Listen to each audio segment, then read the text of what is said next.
Salve, galera! Vamos de notícia ruim e reflexão para que as coisas melhorem, tá? Eu acho que é é um vídeo importante para a gente trocar uma ideia. Analisando de fato o que pode estar acontecendo, sabe? E sem tirar responsabilidade de absolutamente ninguém, né? Isso a gente está falando de Mazuco, isso a gente está falando de Textor, isso a gente está falando de Luiz Castro, pegando o gancho da não contratação de Martín Ojeda. O Ojeda, jogador do Godoy Cruz, não vem para o Botafogo. Foi uma notícia que ela foi exposta hoje, né? Ela saiu hoje no jornal o Globo, né? Desse martelo batido sobre essa negociação encerrada, e a gente vai repercutir isso aqui, né? Elucidando o que está errado, né? No departamento de futebol do Botafogo, tá bom? Vamos analisar aqui. Se inscreve aqui no canal, deixa o like, ativa o sininho para você não perder nenhuma novidade, se inscreve mesmo. Faltam 500 inscritos para chegarmos aos 80 mil. Tá? Me ajude aí a chegar a esses 80 mil inscritos antes do fim do mês de agosto, beleza? E ativa o sininho, tá? Muita gente aqui no canal Brawl Fogo, mais da metade das pessoas aqui no canal Brawl Fogo não tem o sininho ativado. É só apertar nesse sininho aqui embaixo, que toda vez que eu publicar um vídeo como esse, vai aparecer a notificação no seu celular. Opa, vídeo do Brawl, vamos lá conferir. Vamos lá, gente. Antes, a expectativa era de um aval positivo, né? Depois virou ali uma enrolação do Godoy Cruz. Depois virou que o atleta só viria lá para 2023, que havia um pessimismo muito grande do Martín Ojeda vestir a camisa do Botafogo ainda esse ano. E agora, negociações encerradas, Martín Ojeda não será jogador do Botafogo e existe uma possibilidade grande do Godoy Cruz negociá-lo em 2023, depois do campeonato argentino, para o futebol europeu. Tá legal? Existem aí realmente clubes aí interessados na Europa no futebol do atleta, que é um dos melhores, para muitos até o melhor jogador, individualmente falando, do campeonato argentino desde o início da competição lá no primeiro semestre, tá bom?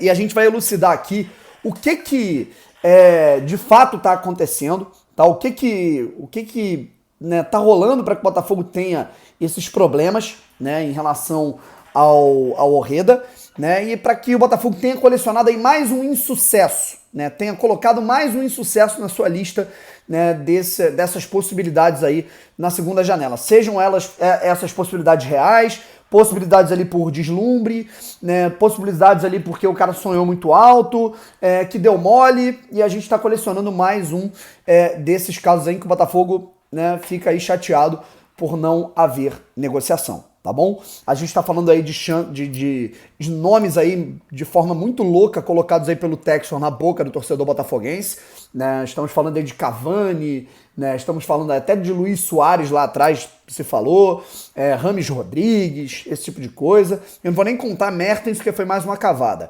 né?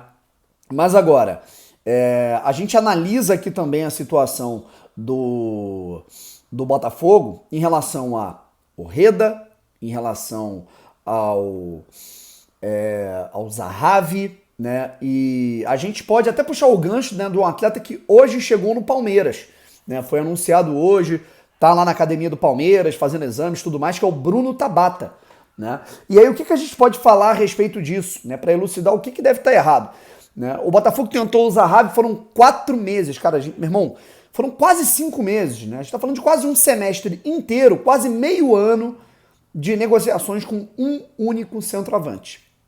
O Botafogo não conseguiu a contratação do atleta, que preferiu jogar no Maccabi Tel Aviv e perdeu muito tempo só nessa situação. O cara aceitando, não aceitando, voltando atrás, situação de família, vamos negociar, valores, tentou até trazer amigo para jogar no Botafogo B, né, e acabou perdendo muito tempo nessa situação. Bruno Tabata, né, o Botafogo buscou a negociação desse atleta, na primeira janela, né, obrigatoriedade de compra muito alta com o Sporting, aí na segunda janela tentou ali mais um contato, o Palmeiras chegou, a proposta assim, assado, para ficar bom para as 3 partes, para o atleta, para o clube e para vocês, para o Sporting. Aceitou. O cara foi jogar no Palmeiras. Ah, Brownie, mas você não vive falando que não dá para comparar o Palmeiras com o Botafogo? Sim, quando há concorrência, tá? Quando há concorrência. E quando vocês comparam a janela do Flamengo com a do Botafogo, que é bizarro, porque o Flamengo, obviamente, vai ter muito mais poder aquisitivo nesse momento e muito mais credibilidade no mercado, disputa as principais competições, o Botafogo ainda não. Mas a partir do momento que o Botafogo transforma a chegada de um atleta numa novela, né, por conta dos valores, e o Palmeiras não o contrata por valores tão exorbitantes, existe ali uma opção de compra e um gatilho contratual a partir das metas atingidas para que o Palmeiras gaste ali, se eu não me engano, 5 milhões de euros, né, que para a atual realidade, se você for parar para pensar, o gatilho, né, que o Botafogo buscou com o Luiz Henrique, que são gatilhos fáceis de serem batidos, de serem, né, apertados, né?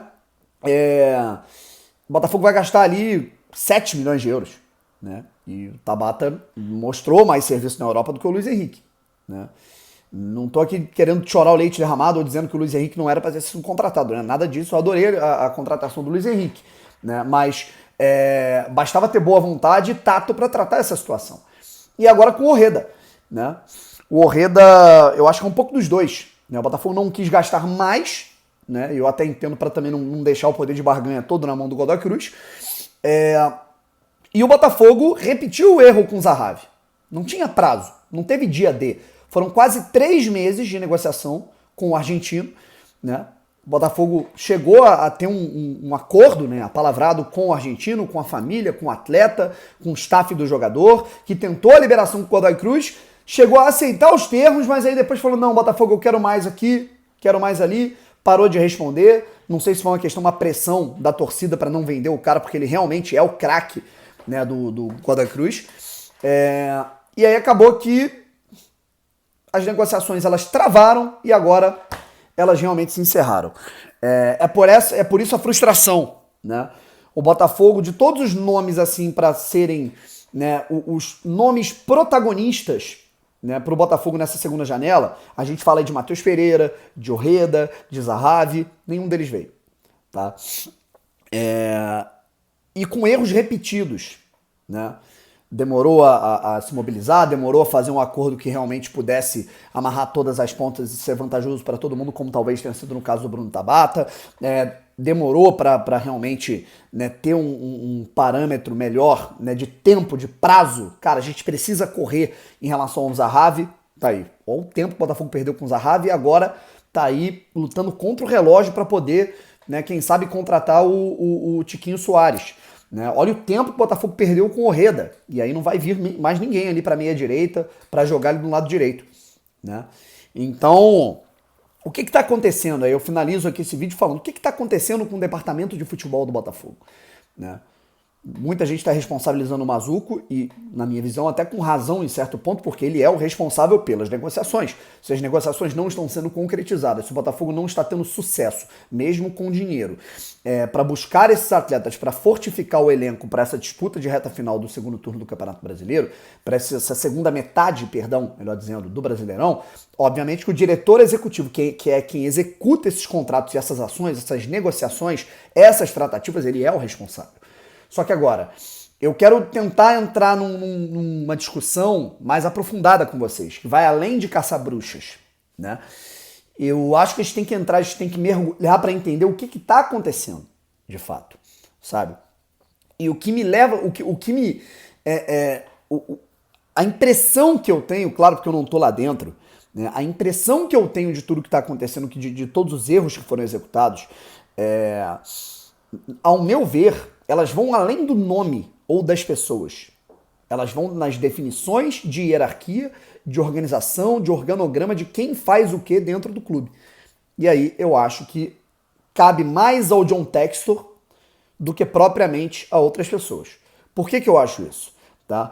Primeiro, eu vou separar a discussão em 2 pontos aqui. Uma é dinheiro e a outra é organização. Dinheiro. O Botafogo foi lá e gastou uma boa grana. O Textor falou, já gastei muito, tal, tudo mais, e é verdade, né? Ele já fez investimentos até maiores do que eu imaginava quando ele assinou a compra do Botafogo.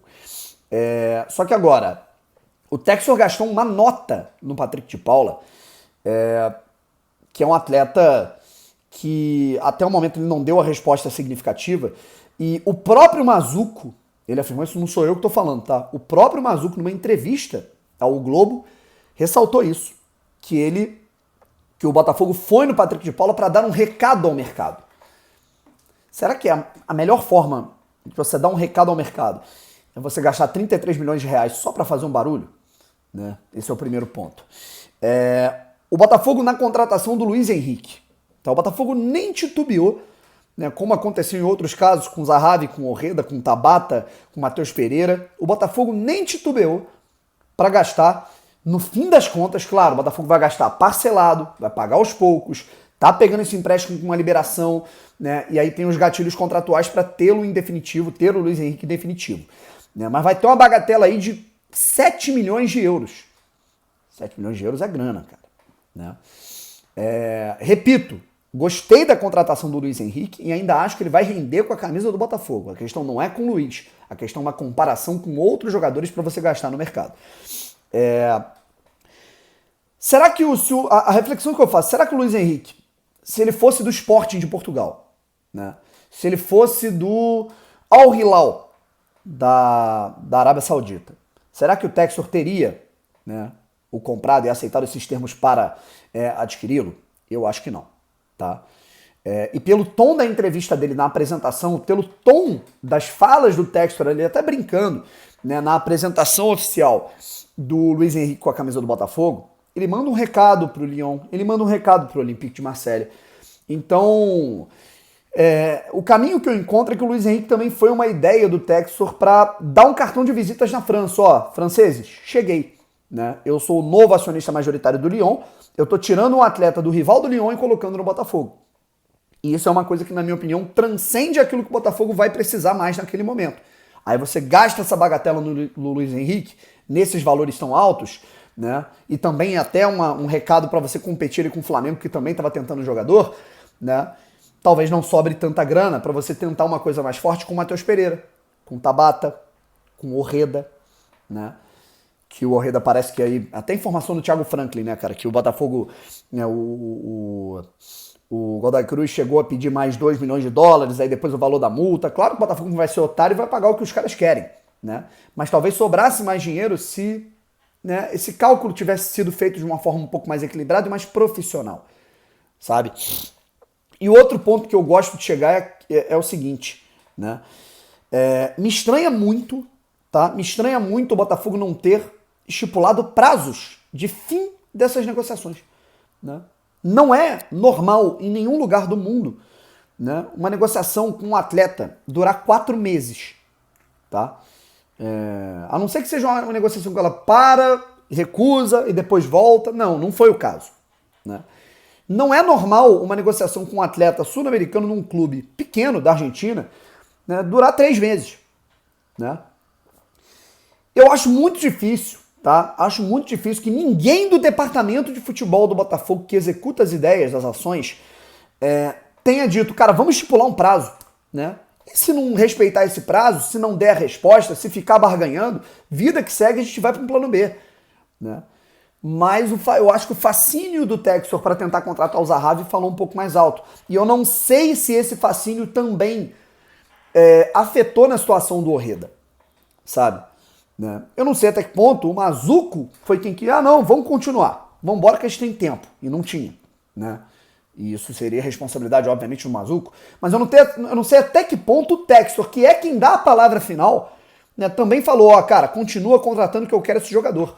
Eu não sei até que ponto o Luiz Castro, né, que é um cara que tem muito poder dentro do departamento de futebol do Botafogo, além de treinar a equipe, também não falou, só quero esse jogador. Então, o que tá faltando, na minha opinião, né, vendo de fora, né, e enxergando as coisas como elas estão acontecendo, talvez seja uma organização maior dos departamentos de quem executa o quê? Cada um no seu quadrado, irmão.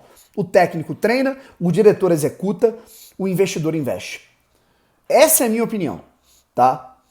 É claro que, na prática, algumas coisas elas vão ter aquele colegiado, aquelas pessoas que elas vão se reunir e vão decidir as coisas num consenso. Claro que a prática é muito mais complicada que a teoria que eu estou montando aqui, tá?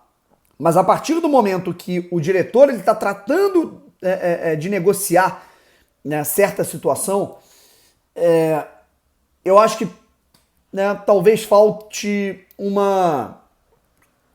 Eu não vou dizer autonomia, sabe? Mas uma liberdade para que se tome as medidas a partir do feeling que se tem, sabe? Ainda mais com quem está aqui no Brasil e um acionista majoritário que, naturalmente, por ser um cara, um empresário que ele tem, porra, N coisas para fazer ao redor do mundo, está viajando o mundo inteiro. Bélgica, França, Portugal, Estados Unidos, Brasil. Então, naturalmente, não vai dar para um cara de longe, sem ter o feeling, o tato do que está acontecendo exatamente em cada negociação, né, conseguir executar junto com o Mazuco, certo? Então, eu acho que essa janela, ela elucida com esse ponto do Orreda, e obviamente sem contar o que pode acontecer nos próximos 6 dias, o quanto que a gente não poderia ter organizado melhor os investimentos, o quanto deveria ter sido mais organizada a expectativa também nos microfones, né? E o quanto certas ações deveriam ter sido melhor programadas e organizadas para que o Botafogo não perdesse tempo com certas situações e pudesse ganhar tempos, né? Ganhar tempo, perdão, com outros planos alternativos. Pelo menos essa é a minha leitura. Eu não sei se vocês concordam comigo, né? E se vocês entenderam o que eu consegui passar. Beleza? É isso. Tá bom, gente? Um beijo e tamo junto. Fui.